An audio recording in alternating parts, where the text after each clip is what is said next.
guys, happy Monday. It has been a great day at the clinic and we're gearing up for some exciting things this week. So I'm not going to be on long today. I picked a short study mainly because tomorrow is August 5th and I'm going to be live with Dr. Barry at 6 o'clock. If you have a ticket, make sure you show up between 5:30 and 6 at the library here in Dixon. If you don't have a ticket, join me on my channels tomorrow. We're going to publish it live from my channels for everyone to watch. You won't be able to ask questions, but you can at least listen and learn. And that's going to be about an hour, hour and a half. So that's why today is going to be a little bit shorter. Only announcement that I have this week is low carb for better health. Nope, not wrong one, right one. So low carb for better health. If you have not signed up yet, please, please, please, please go get your ticket and book your hotel room today. Don't wait because signups will end about 2 weeks before the event. I have to put hard head counts in for the food, which the food is going to be carnivore friendly. There will be some vegetation there, but it is a very carnivore friendly meal, both for the VIP dinner and for the lunch on Saturday. So if you don't have tickets yet for low carb for better health, please go get the tickets. The website's right there. It's really easy to find. The website has the schedule on it, has the speaker lineup, all kinds of good information. You can go and see previous year's recordings so you can see what the kind of vibe is like at the clinic, or at the, not the clinic, that's where I'm at now, at the conference. So please go check it out and join us. We would all love to have you there. I'm speaking for myself and the speakers that will be there. All right, so let's get into this short study. I just came across it last week and it struck my interest because earlier in the year, I did a review on a study that talked about diet soda and cardiovascular disease. And that study showed that diet soda created an insulin response regardless of blood sugar. So the normal way things work is you eat or drink something, it spikes your blood sugar, you have a corresponding insulin response. Well, what that study showed is that you had an insulin response even though there was not a blood sugar response. And with that, trickle down, you had an increased risk of cardiovascular disease when you're drinking diet soda. So for me, that was kind of like the nail in the coffin, deciding, okay, I was not going to be drinking diet soda. I'd already cut my consumption of it way back, just every once in a while. But that one was the one when I put it away for good. This study popped up this week or last week, and I found it, and it is the final nail for me. So it is recently published in the Science magazine in this year, 2025, and it comes out of Australia. They looked at 36,608 individuals between the ages of 40 and 69. So that's their ages.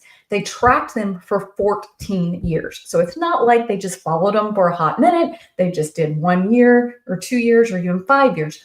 14 years is how long they track them, which makes sense because you're looking at long-term outcomes that are there. So they tracked them for 14 years. They were trying to look at who developed diabetes, and they looked at sugary drinkers and artificially sweetened drinkers. A lot to think through there. But what they did is they divided them into 3 different categories. You had people who drank them less than 1 time a month, whether sugar or artificial, people that drank them 2 to 3 times a month, and then people that, well, actually 4, people that drank them a couple times a week, and then people that drank them daily. And they followed them for that 14 years, and they were looking for self-reported incidents of type 2 diabetes. So they would send them questionnaires. Hey, have you been diagnosed with diabetes? What are your blood sugars? That kind of thing. And they would report back and say, yes, I have diabetes, or no, I do not have diabetes.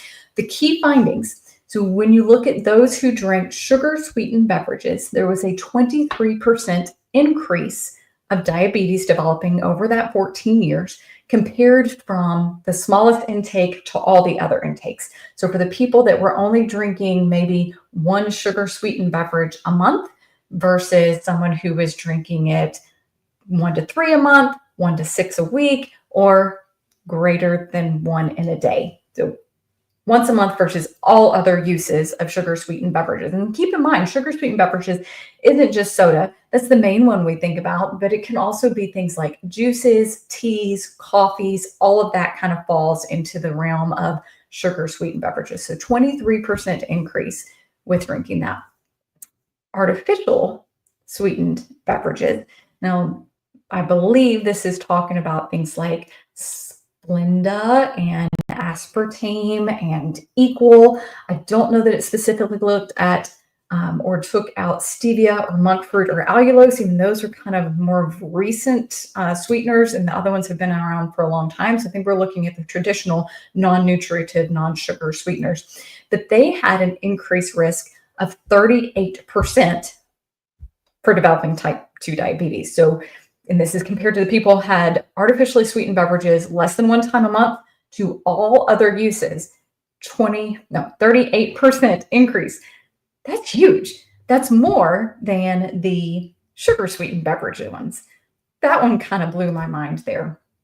So you have this huge study that is showing that artificially sweetened beverages increases the risk of diabetes at a higher rate than that of sugar sweetened beverages. But they took it a step further. So they looked at the sugar sweetened beverage group and they correlated to their waist to hip ratio and BMIs.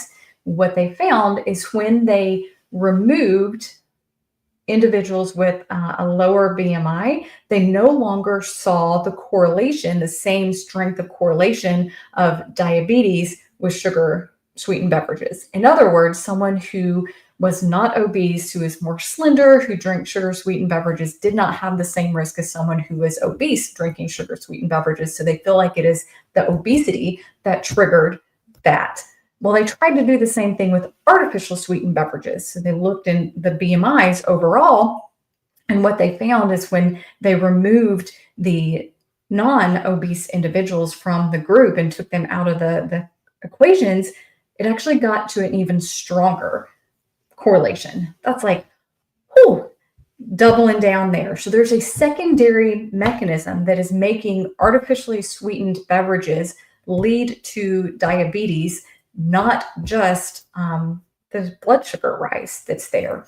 Now, they did say, in fairness, that potentially it is people who were already obese and they're trying to get rid of their sugar, and so they went to these non-sugar sweetened beverages, but the problem just continued. Well, other research has showed us that when individuals start drinking, they go to a diet drink over a non-diet drink, they initially lose weight, but long-term, they tend to start regaining weight. So the initial weight loss, but then they start regaining weight. And I think it's because it's still strongly stimulating insulin. The other thing is it's strongly stimulating is appetite center of the brain. So not only are you having an insulin response from something that didn't spike your blood sugar, but you're hungrier and you're eating more. And there may even be more mechanisms. There's talk about it changing the microbiome, the gut makeup there, that could potentially be making you absorb more of your food. But at the end of the day, what this study shows, and I hope you'll go to the show notes and look at the study yourself. It's a pretty quick read. It's not a super long one. It's basically showing that with sugar sweetened beverages and diet beverages, you see a correlation with diabetes risk. The diabetes risk is greater in artificially sweetened beverages. And when you take that out from the BMI waist to hip ratio, the correlation is even stronger in artificially sweetened beverages. So does that mean you should go drink sugar beverages? No, it probably means you should drink neither of those. We should drink things like water. And I still am using things with like stevia, monk fruit, allulose. I haven't seen any strong data between those yet and diabetes or heart disease. And so I think they're still on my safe list, but I am trying to minimize the use of them. And I hope you minimize the use of them as well. I know, speaking clinically, I see clients who it's almost like a gateway drug back into drinking the real thing, or just a gateway drug into eating more sugar in general, because the diet drinks make them want to eat more, and then they end up eating more down the road. All right, I hope you enjoyed this little talk about diet sodas. I hope you have made the decision that they are bad for you and you should not drink them. And I guess I should say not just sodas, it's teas, it is coffees, it is all of these things.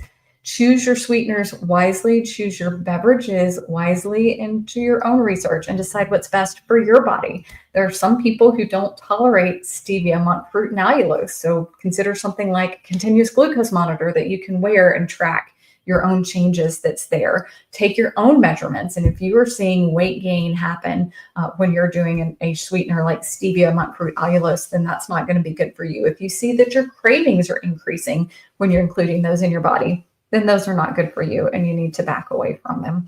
So do your own research, make up your own mind. But as for me, I'm going to stick to that less than once a month, maybe just a couple times in a year. I might have a diet soda, if that now. And I say soda because I guess that's all I really drink, other than the water that might have sweetener in it from the electrolytes. Okay, guys, I hope you've enjoyed this. I've enjoyed being with you. Join me tomorrow at 6 p.m. We're going to be live again from the library. If you have a ticket, I will see you in person. If not, I will see you here online with the live Q&A with Dr. Berry. And join both Dr. Berry and I both at Low Carb for Better Health. It is coming up. It's like 6 weeks away, guys. That means I only have 4 weeks left to sell tickets because the last 2 weeks I have to already have my numbers in for food. So don't wait.